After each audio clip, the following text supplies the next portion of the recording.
তোমার কথায় নাকি? হ্যাঁ, আমারই কথা। শোন, তুই অকারণে ওকে জোর করছিস। হ্যাঁ, তুই তো তখন থেকে শুধু শুধু অশান্তিটা করছিস। এ ভাই চল, ছেড়ে দে ছেড়ে দে, চল ওদিকে চল। ছেড়ে দেবো মানেটা কি? ছেড়ে দেবো মানেটা কি? আরে ও দাদার অপারেশনটা হয়ে গেল, ও তো এমনিতেও আসতে পারে। এমনিতে যদি না আসে? আরে যদি না আসে অন্য কোনো দিন একটা সুযোগ পাবি না? আমার এই প্রোগ্রামেই চাই। শোন না, আমি আসি তাহলে, বুঝলি তো? আমি তোদেরকে খবরটা দিতেই এসেছিলাম, এমনিতেও জানি এখানেই থাকবি 3টে অবধি রিহার্সাল। আমি তাহলে আসি, বুঝলি? এই আমি যাবো তোর সঙ্গে। কোথায়? না মানে তুই কোথায় যাবি? কেন? তুই ওর কেয়ারটেকার নাকি? ও যেখানে যাবে তোকে পৌঁছে দিতে হবে, ওর বাড়িতে তোকে ছেড়ে দিতে হবে? সর্বজিৎ, ও আমার বন্ধু আর আমিও ওর বন্ধু। আর এসব ভাষা না তোর ভাষা। তুই মানুষের ব্যাপারে এসব ভাবিস, আমি এগুলো ভাবতে পারি না। আচ্ছা দিদি শোন, আমি কি তোর সাথে যাব? না পার্থিব, আমার সাথে এখন যাওয়ার দরকার নেই, আমি সোজা বাড়িতেই ফিরবো। আচ্ছা ঠিক আছে, আমরা কালকে একটা সময় করে অবশ্যই তোর দাদাকে দেখতে যাব। দেখতে অ্যালাউ করবে কিনা সেটা এখনো জানি না রে। আমি বরং তোদের একবার ফোন করে দেবো। এখনই বেরিয়ে যাবি? হ্যাঁ, আসলে ছোটদা ভাইকে দিয়ে আসার পর থেকেই না মা খুব চুপ করে আছে, জানিস তো। মনটা তো একদমই খারাপ। আমি বাড়িতে গিয়ে একটু মায়ের সাথে থাকবো। আচ্ছা আমি আসি, সবাইকে বলছি আসছি। হ্যাঁ, প্রোগ্রামের দিনটা কিন্তু মনে রেখো। হ্যাঁ, ওই দিনটা নষ্ট করা যাবে না। আর এখন যদি বলো তুমি ওই দিনটা আসবে না, তার দামটা কিন্তু তোমাকে দিতে হবে। আর আমি কিন্তু দামটা নিয়েই ছাড়ব। আমি এখনই বলে দিলাম, প্রোগ্রামের দিন আমি সুযোগ হলেও আসবো না। আমায় থ্রেট করছো তো তুমি? আমার দাম নেবে। দেখি দেখি আমি তোমার কত ক্ষমতা। অপারেশনের পরে যদি আমার ছোটদা ভাই ভালো হয়েও যায়, এই প্রোগ্রামে আমি পার্টিসিপেট করছি না। তোদের সবাইকে জানিয়ে দিচ্ছি, এই প্রোগ্রামে আমি পার্টিসিপেট করছি না। বুঝতে পেরেছো?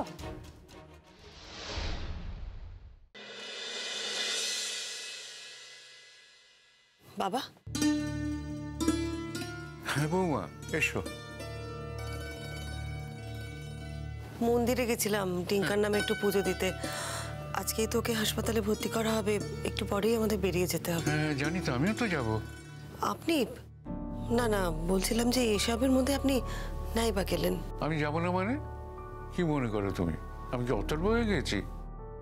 না বাবা, তা বলিনি। মায়ের শরীরটা ভালো নেই, আর আমাদের পরিবারের উপর দিয়ে একটার পর একটা বিপদ যাচ্ছে। মা তো এর মধ্যে জড়বা দিয়ে বসে আছেন। তাই বলছিলাম কি, আপনি মায়ের কাছে থাকুন, আপনার যাবার দরকার নেই। বৌমা, আমার নাতির এত বড় একটা অপারেশন, আমি কি না গিয়ে থাকতে পারি? বাবা, আমি প্রত্যেকটা মুহূর্তে আপনাকে খবর দেবো, আপনার কোনো চিন্তা নেই। আর তাছাড়া আপনার আপনার ছেলেও তো যাচ্ছে। হ্যাঁ তা যাচ্ছে, সব কিছু খুইয়ে এখন একটু একটু করে আবার গোছানোর চেষ্টা করছে। যা হাতের বাইরে বেরিয়ে গেছে তা কি একেবারে গুছিয়ে আনতে পারবে? পারবে না, পারবে না। এখন এসব কথা থাক না বাবা। রোহিত আসছে তো? হ্যাঁ, উনি হয়তো সোজা হাসপাতালেই চলে যাবেন। একটা সত্যি কথা বলবে বৌমা? আপনাকে তো কখনো মিথ্যা কথা বলি না, বলুন না। হ্যাঁ বলছিলাম যে তুমি এত টাকা জোগাড় করলে কোত্থেকে? তোমার কোম্পানি কি এতটাই শক্তপোক্ত হয়ে গেছে? বাবা, আমি তো কোম্পানি থেকে নিজের জন্য এভাবে টাকা তুলতে পারি না। হ্যাঁ, আমি কোম্পানি থেকে ধার নিতে পারি, তবে কোম্পানিতেও এখন ফান্ডের এমন অবস্থা যে সেটাও সম্ভব হলো না। তবে একটা ব্যবস্থা হয়ে গেছে। আমারও তো জানতে ইচ্ছে করে কি ব্যবস্থাটা হয়েছে। আপনার নাতির অপারেশনের কোনো অসুবিধা হবে না। হ্যাঁ সে তো বুঝতে পারছি মা, তুমি যেখানে আছো তুমি তো সাক্ষাৎ জগদ্ধাত্রী, তুমি থাকতে কার কি অসুবিধা হবে? না বাবা, জাম্বো অঙ্কিতা ওরাও কিন্তু টাকা দিতে চেয়েছিল, তবে সেই সব দিয়ে আমাকে ওদের কাছ থেকে টাকা নিতে হয়নি। এতদিন তুমি কাউকেই কোনো রকম অসুবিধায় ফেলোনি, ডিঙ্কার বেলায় বা কি অসুবিধাতে ফেলতে পারো তুমি, কিন্তু সেটা কথা নয়। না মানে ব্যবস্থা হয়ে গেল তাই, না হলে হয়তো নিতে হতো। হ্যাঁ ঠিক করেছো, ঠিক করেছো।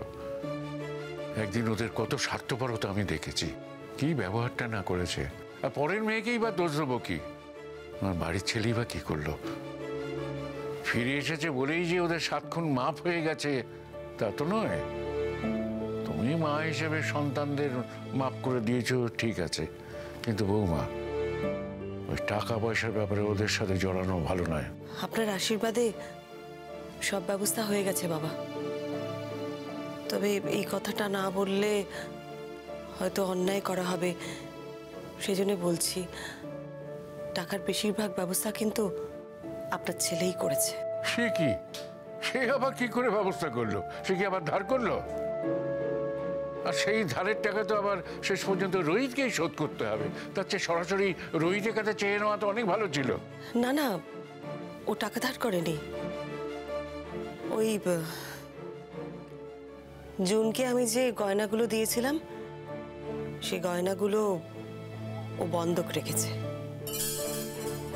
আমিও আমার কিছু ছোটখাটো গয়না বিক্রি করতে গিয়েছিলাম, গয়নার দোকানেই ওর সাথে আমার দেখা হলো। তাই বলো, সে তো তোমার ধনেই পদ্মারি, তোমার ধনেতেই সবকিছু করতে হলো। তোমার ওই গয়না দিয়েই তো শেষ পর্যন্ত সবকিছু হলো। আপনার ছেলে কিন্তু ওই গয়নাগুলো আমাকে ফেরত দিতে চেয়েছিল, আমার ঘরে এসে বলেও ছিল আমাকে। কিন্তু বাবা, যা আমি একবার দান করে দিয়েছি তা তো আমি ফেরত নিতে পারি না, তাই আমি ফেরত নিইনি।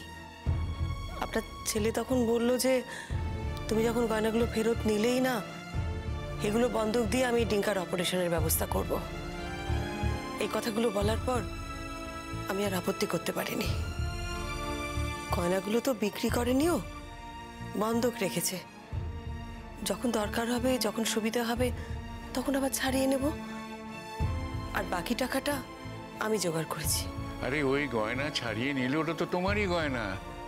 না বাবা, যাকে একবার আমি দান করে দিয়েছি তার থেকে ফেরত নেব এত ছোট মানুষ আমি নই। এই মূর্খামি তোমার চিরদিনকার, আমি বারবার বলবো। স্ত্রী ধন কেউ দান করে? থাক না বাবা, বাদ দিন না এসব কথা। তোমরা এত কিসের অভিমান? তোমার অভিমানের দাম কেউ দেয়? ওই একজন ছাড়া, মাত্র একজন তোমাকে বুঝতে পারে, একজনই তোমার যোগ্য মানুষ, আর তার দিকে তুমি ফিরেও তাকাওনি। সবই যখন বললেন বাবা, তখন আপনাকে একটা কথা বলি। যার দিকে ফিরে দেখার কথা আপনি বলছেন, তার দিকে যদি সত্যি আমি ফিরে দেখতাম, আপনার ভালো লাগতো? বলতে পারবো না বৌমা, পুরোপুরি যে ভালো লাগতো না তাও বলতে পারবো না। আসলে কারণটা কি জানো? তোমাকে যতটা না আমি বৌমার চোখে দেখি, অনেক বেশি আমার নিজের মেয়ের মতো দেখি। হ্যাঁ, তাই তুমি সুখী হলে আমার ভীষণ ভালো লাগতো। হয়তো একটা জায়গায় আমার ফাঁকা থেকে যেত। আমি একটা সাধারণ মেয়ে বাবা, সাধারণ পরিবার থেকে উঠে এসেছি, আর বিয়েও হয়েছে একটা মধ্যবিত্ত পরিবারে। আমার তো একটা মূল্যবোধ আছে। আমার ওই মূল্যবোধ থেকে আমি জীবনে এমন কিচ্ছু করতে পারবো না যাতে আমি নিজেই নিজেকে সম্মান করতে পারবো না। আমি যদি আজ সংসার ফেলে, আমার ছেলে মেয়েদের ফেলে রোহিতদার সাথে ওই বিদেশে গিয়ে বসবাস করতাম, সেটা কি খুব ভালো হতো? আমার ছেলে মেয়েরা তো কোনো দোষ করেনি, দোষ করেছে আপনার ছেলে। তাহলে কেন আবার ওদের এই প্রশ্নের সম্মুখীন হতে হবে যে ওদের মা ওদের ছেড়ে চলে গেছে? কেন বাবা ছেড়ে চলে যায়নি আগে? সেই জন্যই মাঠ থাকাটা খুব জরুরি বলে আমি মনে করি। বাবা যখন ছেড়ে চলে গেছিল তখন মা সামলেছে। এখন মাও যদি চলে যায় তাহলে? ডিঙ্কা তো তোমার তেমন ছেলে নয়। জানি বাবা, তবে ডিঙ্কা আজ যে কথাগুলো বলছে, একদিন যখন ওর বুদ্ধি পাকবে তখন হয়তো ও নিজের কথা নিজেই ফিরিয়ে নেবে। হাজার হোক, আপনার ছেলে তো ওর বাবা। তাছাড়া আমার দিঠি, আমার তিথি তো কোনো দোষ করেনি, তাহলে কেন শুধু শুধু ওকে আমি এর মধ্যে ফেলবো? জীবনের অর্ধেকটা সময় তো কেটেই গেল বাবা। আমার কত বয়স হয়েছে সেটা তো আপনার থেকে ভালো করে কেউ জানে না।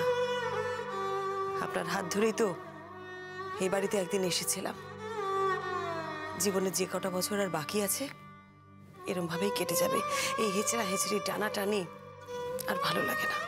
হ্যাঁ, ছেলেটার জন্য খুব খারাপ লাগে। ছেলেটা কিছু পেল না। মাফ করবেন বাবা, আপনি যার কথা বলছেন আমি দূর থেকে ওনাকে যা দিয়েছি ওনার কাছাকাছি গেলে হয়তো এর অর্ধেকও দিতে পারতাম না।